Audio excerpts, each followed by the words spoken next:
নীতি আয়োগের CEO BVR Subramaniam জানিয়ে দিয়েছেন যে ইন্ডিয়া জাপানের ইকোনমিকে সারপাস করে পৃথিবীর চতুর্থ বৃহত্তম ইকোনমি হয়েছে। India recently $4 trillion mark cross করেছে, অর্থাৎ ইন্ডিয়ার জিডিপি $4 ট্রিলিয়ন বেশি এই রেখাটা অতিক্রম করেছে। এটা জেনেছেন নীতি আয়োগের সিইও। তো আজকে এটা নিয়ে ডিসকাস করব, ইন্ডিয়ার জিডিপি কি করে এত বাড়লো। এখানে একটা চার্ট দেখানো হয়েছে 2014 সালে, যেখানে ইন্ডিয়া ছিল 10 নম্বর পজিশানে। 2025 সালে ইন্ডিয়া চলে এসেছে 4th নাম্বার পজিশানে। এখানে ইন্ডিয়া টপকে দিয়েছে 5টা দেশকে: Russia, Italy, Brazil, France, United kingdom, Germany. Germany economic growth করে চলে গেছে 3 নম্বরে, আর জাপান চলে এসেছিলো 4 নম্বরে। এখন রিসেন্টলি ইন্ডিয়া জাপানকে টপকে দিয়ে চলে গেছে 4 নম্বর স্পটে। আজকে এই ভিডিওতে এটা নিয়ে আলোচনা করব। তো চলো ভিডিওটা শুরু করা যাক। তো এখানে একটা চার্টের মধ্যে দেখানো হয়েছে যখন 2022 সালে ইন্ডিয়ার ইকোনমি মাত্র 3.5 ট্রিলিয়ন ছিল, যেখানে ইন্ডিয়া ইউনাইটেড কিংডমকে অতিক্রম করে ভারত মানে পৃথিবীর পঞ্চম বৃহত্তম ইকোনমি হয়েছিল। আর এখন ক্রস করেছে $4.187 ট্রিলিয়ন। ডান দিকে দেখা যাচ্ছে $4.187 ট্রিলিয়ন। এখানে বিলিয়ন ডলারে দেওয়া আছে, সেই জন্য 4187 দেখা যাচ্ছে, বাট এটা যদি ট্রিলিয়নে কনভার্ট করা হয় এটা 4.187। আর জাপানের এখন হচ্ছে 4.186। তো জাপানের ইকোনমি কেন পিছিয়ে গেল, ইন্ডিয়া কি করে এত তাড়াতাড়ি র্যাপিড গ্রোথ করে এগিয়ে গেল, এই কারণগুলো জানবো আজকের এই ভিডিওতেই।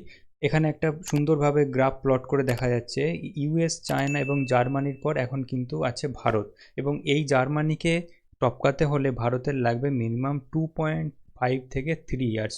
কিন্তু এই 3 ইয়ার্স কেন বলছে সুব্রমণ্যম, যিনি নীতি আয়োগের সিইও? 3 ইয়ার্স লাগবে কারণ জার্মানিকে টপকাতে হলে ভারতকে অবশ্যই একটা 5 ট্রিলিয়ন ইকোনমি হতে হবে, $5 ট্রিলিয়ন। জার্মানিও কিছুটা গ্রোথ করছে। এখন জার্মানির যে ইকোনমি পজিশন আছে, ওদের জিডিপি হচ্ছে 4.7 ট্রিলিয়ন। তো আরও 3 বছরে ধরো ওটা 5 ট্রিলিয়ন হয়ে যাবে। ভারতকেও আরও 3 বছরের মধ্যে 4.1 থেকে 5 ট্রিলিয়ন হতে হবে। তো ভারত কি হতে পারবে? ভারত কীভাবে 5 ট্রিলিয়ন মার্কটা এত তাড়াতাড়ি অতিক্রম করবে, জার্মানিকে টপকাবে কীভাবে আর 3 বছরের মধ্যে, তার কারণগুলো আমি দেখাচ্ছি। প্রথম কারণে আসি, ডেমোগ্রাফিক ডিভিডেন্ড। ইন্ডিয়ার অ্যাভারেজ এজ যেটা আছে সেটা হচ্ছে 35 ইয়ার্সের নিচে, যার ফলে ইন্ডিয়ার যে 1.4 বিলিয়ন বা 140 কোটি পপুলেশন আছে, তার অ্যাভারেজ এজ 35 বছরের নিচে। এর ফলে কী হচ্ছে, এর ফলে এরা কনজামশানও বেশি করছে এবং এদের যে ওয়ার্কিং ফোর্সটা গড়ে তুলেছে এটাও বেশি আছে ইন্ডিয়ার। 35 বছরের নিচে যদি এজ হয়, অ্যাভারেজ এজ, এখানে প্রচুর পরিমাণ লোক কাজ করতে পারছে, তার ফলে তারা ডাইরেক্টলি বিদেশি মুদ্রা ভারতে আনছে বা ইন্ডিয়ার ইকোনমিতে ডাইরেক্টলি বা ইনডাইরেক্টলি অ্যাড করছে। নেক্সট হচ্ছে কনজামশন ড্রিভেন ইকোনমি। ইন্ডিয়ার ডোমেস্টিক কনজামশনই এতটা, যেটা 60% জিডিপিতে অ্যাড করছে। কেন ডোমেস্টিক কনজামশন বেশি? কারণ ইন্ডিয়ার অ্যাভারেজ এজটা তো অনেক কম। তো যখন ইয়ং পিপল আসে কোনো দেশে, তাদের অ্যাসপিরেশন অনেক হাই থাকে, তারা নতুন নতুন জিনিস কেনে, নতুন জিনিস ট্রাই করতে ভালোবাসে, সেজন্য তারা প্রচুর পরিমাণে জিনিসপত্র কনজাম করে। এর ফলে যে জিডিপিতে যোগদান করছে তারা, সেটা হচ্ছে 60%, আর বাকি 40% আসছে এক্সপোর্ট, সার্ভিস সেক্টর, এসব জায়গা থেকে। নেক্সট বলছে র্যাপিড ডিজিটাল ট্রান্সফরমেশন। ডিজিটাল ট্রান্সফরমেশনে ব্যাপক উন্নতি করেছে ইন্ডিয়া বিগত 10 বছরে। লাইক আধার এসেছে, ইউপিআই এসেছে, ডিজিলকারের মতো অন্যান্য যে ডিজিটাল সার্ভিস, ডিজিটাল ইনফ্রাস্ট্রাকচারের র্যাপিড গ্রোথ করেছে, সেটার জন্য ব্যবসাপত্রের উন্নতি হয়েছে, যেটা ডাইরেক্টলি জিডিপিতে অনেক টাকা অ্যাড করতে হেল্প করেছে। মেক ইন ইন্ডিয়া ইনিশিয়েটিভ, মোদিজি আসার পর 2014 সালে থেকেই সরকার একটা প্রমোট করছে, যেটা মেক ইন ইন্ডিয়া ইনিশিয়েটিভ। এখানে একটা খুব ভালো উদাহরণ দেওয়া যেতে পারে, যেটা আমাদের ডিফেন্স ম্যানুফ্যাকচারিংয়ের ক্ষেত্রে 2019-20 সালে করোনার সময় ইন্ডিয়া ব্যান করে দিয়েছিল কিছু কিছু প্রোডাক্ট, যে এগুলো আর বিদেশ থেকে আমদানি করা যাবে না। এর আগে কি ছিল, যে সমস্ত কিছু ইন্ডিয়ার ডিফেন্স প্রোডাক্ট বিদেশ থেকে আমদানি করা হতো, কিন্তু এখন আর কিন্তু সেটা হচ্ছে না। বিগত 4-5 বছর ধরে ভারত সরকার ব্যান করে দিয়ে বলছে যে আমরা ইন্ডিয়ান ম্যানুফ্যাকচারিং কোম্পানিগুলো কি বলছে, তোমরা ভারতে বানাও, আমরা তোমাদের কাছ থেকে কিনবো। অথবা বিদেশি যে কোম্পানিগুলো আছে, যেমন রাফাল আছে, রাফাল কিনছে ভারত, কিন্তু রাফাল যে ড্যাসল রাফালের যে কোম্পানি আছে, তাকে বলছে যে আপনারা ভারতে আসুন, এসে বানান, আমরা আপনাদের কাছ থেকে কিনবো, কিন্তু ভারতে মেক ইন ইন্ডিয়া ইনিশিয়েটিভ করুন। তার ফলে ভারতের মানুষ কাজ পায় এবং ভারতে তারা টাকা পয়সা খরচা করে এবং ভারতের জিডিপিতে অ্যাড করে। এরপর নেক্সট পয়েন্ট হচ্ছে ইনফ্রাস্ট্রাকচার ডেভেলপমেন্ট। ইনফ্রাস্ট্রাকচার ডেভেলপমেন্টে প্রচুর টাকা খরচা করছে। ইনফ্যাক্ট ফাইন্যান্সিয়াল ইয়ার 2025-2026-এ ভারত সরকার প্রায় 13 লক্ষ কোটি টাকা খরচা করছে এক্সপ্রেসওয়ে, হাইওয়েজ, বিভিন্ন রকম এয়ারপোর্ট বানাতে। কেন করছে? যাতে করে এক্সপোর্ট বাড়ে, কানেক্টিভিটি বাড়ে, মানুষের সুযোগ সুবিধা বাড়ে। এবং এখানে দেখতে পাওয়া যাচ্ছে যে মহারাষ্ট্র গুজরাটের মধ্যে যে বুলেট ট্রেন প্রকল্পটা হচ্ছে তার 300 কিলোমিটার কিন্তু অলরেডি ভায়াডাক্ট কমপ্লিট হয়ে গেছে। বুলেট ট্রেনও ব্যাপক গতিতে এগোচ্ছে। এগুলো থেকেই বোঝা যাচ্ছে ভারতের জিডিপি কী হারে এগিয়ে চলেছে। যেমন আমি যে এক্সাম্পলটা দিলাম ভারতের জিডিপি গ্রোথের, সেটা হচ্ছে ডিফেন্স সেক্টর একটা ব্যাপকভাবে অ্যাড করছে। কারেন্টলি ডিফেন্স সেক্টর অ্যাড করছে হচ্ছে 24,000 কোটি টাকার এক্সপোর্ট করে। 24,000 কোটি টাকা এক্সপোর্ট করে ভারত সরকারের কোষাগারে আনছে ডিফেন্স সেক্টর একাই। এটা গ্রোথ করবে, প্রায় ডবল হয়ে যাবে 2028-29 সালে। এটা 50,000 কোটি টাকা ডিফেন্স সেক্টর থেকে আয় করবে ভারত সরকার। কিভাবে? এই যে রিসেন্টলি অপারেশন সিন্দুর হলো, সেখানে আমরা দেখতে পেয়েছি আকাশ মিসাইল, S-400 আকাশ মিসাইল। ভারতের যে ইন্ডিজেনাস মিসাইল সিস্টেম আছে, তারা পাকিস্তানের একটা ড্রোনকেও কিন্তু ভারতের মাটিতে আঘাত হানতে দেয়নি, সব কটাকেই মেরে ফেলা হয়েছে। সেজন্য গোটা দুনিয়া দেখছে যে ব্রাহ্মোস মিসাইল কী হারে সাকসেসফুল, আকাশ মিসাইল সিস্টেম কী হারে সাকসেসফুল। সেজন্য তারা অর্ডার দিচ্ছে ভারত সরকারকে। এর ফলে ভারত সরকারের এক্সপোর্ট বাড়ছে, জিডিপিতে ডাইরেক্ট পয়সা অ্যাড হচ্ছে। ভিডিওটা আগে যাওয়ার আগে বন্ধুরা বলে রাখি, প্লিজ চ্যানেলটা সাবস্ক্রাইব করো ভিডিওটা ভালো লাগলে, আর প্লিজ ভিডিওটাকে লাইক করে দিও। এরপর আসি যে জাপানের পিছিয়ে পড়ার কারণগুলো কী কী। জাপান কেন 4 নম্বর থেকে 5 নম্বরে চলে গেল? জাপানের এই যে 2014 থেকে 2024 এই ডিকেডটাকে লস্ট ডিকেড বলা হচ্ছে। জাপানের কিছু কিছু পলিসি চেঞ্জ আছে, কিছু কিছু ইনফ্রাস্ট্রাকচার ডেভেলপমেন্টের কিছু কিছু গাফিলতি আছে। যে কারণগুলো হচ্ছে এজিং পপুলেশন। জাপানের যে অ্যাভারেজ এজ আছে এটা হচ্ছে 50 ইয়ার্স অ্যান্ড অ্যাবাভ। তো 50 ইয়ার্স অ্যাবাভ যখন হয়ে যাচ্ছে, তাদের যে ওয়ার্কিং পপুলেশন এজটা আছে সেটা কমে যাচ্ছে, তাদের কনজামশন কমে যাবে, তাদের বার্থ রেট ডিক্লাইন করে যাচ্ছে।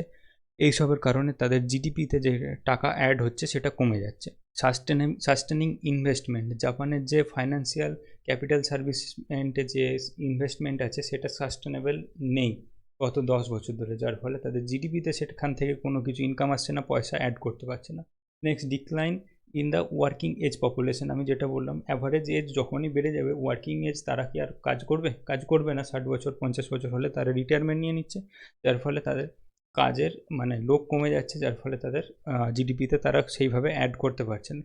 গভর্নমেন্ট পলিসিস, যে বিগত 20-30 বছরে জাপানের গভর্নমেন্টের কিছু পলিসিস ইমপ্লিমেন্টের ক্ষেত্রে কিছু গাফিলতি ছিল, কিছু তারা ভুল কাজ করেছে, যার ফলে রিয়েল এস্টেট বাবেল দেখা দিয়েছে। রিয়েল এস্টেট বাবেল মানে কি? রিয়েল এস্টেটের দাম প্রচুর পরিমাণে একটা সময় বেড়ে গেছিলো, যার ফলে ডিম্যান্ড কমে গেছে, যার ফলে রিয়েল এস্টেট থেকে জিডিপিতে যে টাকাটা অ্যাড হওয়ার কথা সেটাও হয়নি। Next, impact of past growth actually world war 2 এর সময় জাপানের ইকোনমি প্রচুরভাবে গ্রোথ করে গেছে। কী করে গ্রোথ করেছে? এদের ইকোনমি ছিল এক্সপোর্ট ওরিয়েন্টেড। আমরা যেমন হাউসহোল্ড নেম শুনেছি, প্যানাসোনিক, হিতাচি, হোন্ডা, এটা সেটা, হিউন্ডাই, নিকন, ক্যানন, এইগুলো কিন্তু 2000 ওয়ার্ল্ড ওয়ার 2 এর সময় এরা আস্তে আস্তে খুব বেশি পরিমাণে এক্সপোর্ট করে করে জাপানের ইকোনমিটা বেড়ে গেছিলো। কিন্তু এখন কেন হচ্ছে না? এখন চায়না চলে এসেছে, এখন এসে গেছে রাশিয়া, এখন এসে গেছে ইন্ডিয়া, এখন এসে গেছে ভিয়েতনাম। এখানে যে সমস্ত কোম্পানিরা আছে এরা প্রচুর পরিমাণে এক্সপোর্ট করছে বিভিন্ন দেশে, যার ফলে জাপানের কোম্পানিগুলো মার খাচ্ছে। এরপরে জাপানের কোম্পানিগুলো কিছু কিছু টিকে আছে, যেমন হোন্ডা, নিকন, এইসব, সোনি, কিছু কিছু টিকে আছে, কিন্তু সেইভাবে জাপানের ইকোনমিতে কিছু জিডিপিতে অ্যাড করতে পারছে না, যার ফলে জাপানের ইকোনমি আস্তে আস্তে কিন্তু পিছিয়ে গেছে। এর ফলে যে কোশ্চেনটা আসছে, আমাদের সামনের লক্ষ্য হচ্ছে জার্মানিকে আমরা কি করে ট্যাকেল করব? আগে যেটা বলেছি, জার্মানিকে কিন্তু ক্রস করতে হলে আমাদের 5 ট্রিলিয়ন মার্ক অবশ্যই অতিক্রম করতে হবে। সেটা কিভাবে আমরা অতিক্রম করব তার কারণটা আমরা দেখে নিই।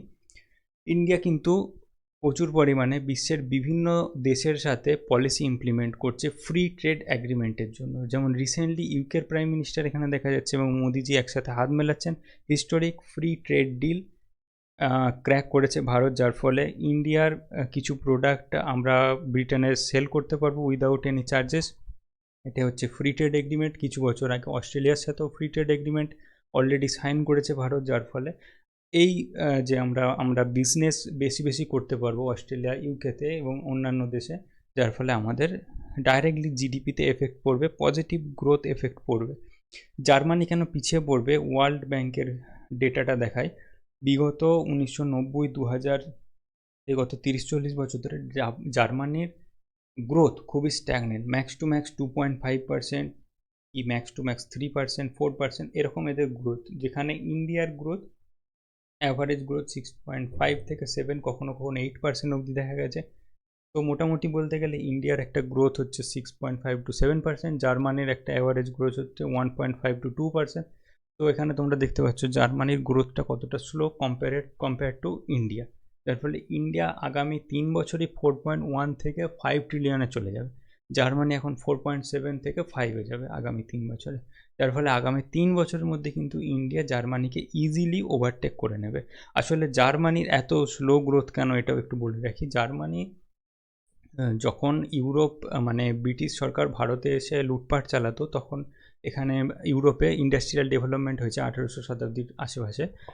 তখন এদের ইকোনমি ব্যাপকভাবে গ্রোথ করেছে 10%, 20% হারে। কিন্তু এখন এরা যে ডেভেলপড কান্ট্রি হয়ে গেছে, সেজন্য এখন আর এদের গ্রোথটা অতটা করছে না। কিন্তু ভারত আস্তে আস্তে বিজনেস বেশি করছে, জিডিপিতে টাকা অ্যাড করছে, সেজন্য ভারতের গ্রোথটা খুবই বেশি হচ্ছে। তো আশা করি বোঝা গেছে ভারত কী করে জার্মানিকে ওভারটেক করবে। আর এর সাথে ভিডিওটা আজকে এই অবধি রাখছি। ভিডিওটা ভালো লাগলে অবশ্যই লাইক করবে, কমেন্টে জানাও আমাকে অবশ্যই ভিডিওটা কেমন লাগলো, আর চ্যানেলটা প্লিজ সাবস্ক্রাইব করে নাও এরকম ভিডিও আরও দেখতে হলে। Thank you.